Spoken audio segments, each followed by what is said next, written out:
उत्तराखंड हमारी देवभूमि है और देवभूमि के नाम से ही उत्तराखंड जाना जाता है।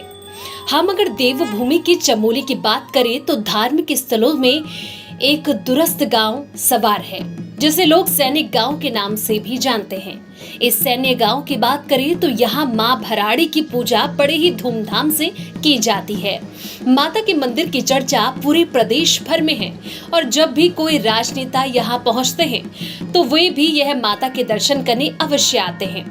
बड़े बुजुर्ग कहा करते हैं कि यहाँ नाग कुंड भी हुआ करता था और जब भी लोग कुंड के पास पानी भरने जाते थे तो नाग भी वहां आ जाते थे, जिसके बाद लोग उन्हें दूध देकर वापस भेज देते थे।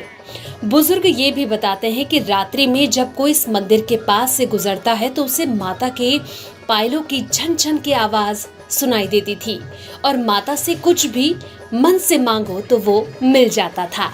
अब भी कहते हैं कि माँ की भक्ति मन से करे तो उसे माँ अपने भक्तों को सभी कष्टों से मुक्त कर मन इच्छा वरदान देती है। माता के दर्शन के लिए लोग दूर दूर से यहाँ आते हैं। कहा जाता है कि माता के दर्शन मात्र से ही मनोकामनाएं पूर्ण हो जाती है।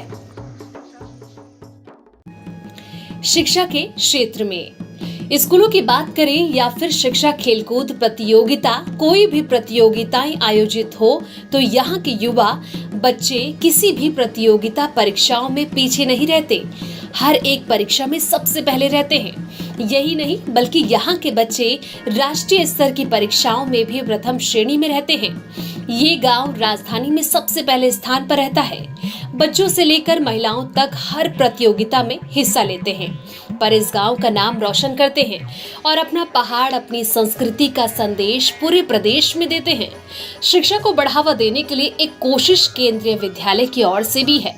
यहाँ के लोगों ने विद्यालय के लिए टिन सेट की व्यवस्था के साथ ही अपनी जमीनें भी दान की हैं। काफी समय से यहाँ के लोगों का प्रयास है कि विद्यालय आने पर बच्चों को अच्छी शिक्षा मिले और बच्चों को पलायन ना करना पड़े।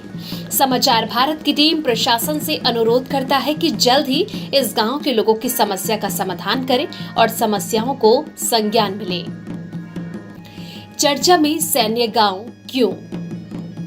इस गांव की चर्चा पूरे प्रदेश में होती है क्योंकि यहाँ के युवा हर बार जब भी भारतीय थल सेना या वायु सेना में भर्तियां निकाली जाती हैं तो यहाँ के युवा हर वर्ष 4 से 6 हर बार भर्ती होती है और चर्चा भी इन्हीं युवाओं की वजह से होती है।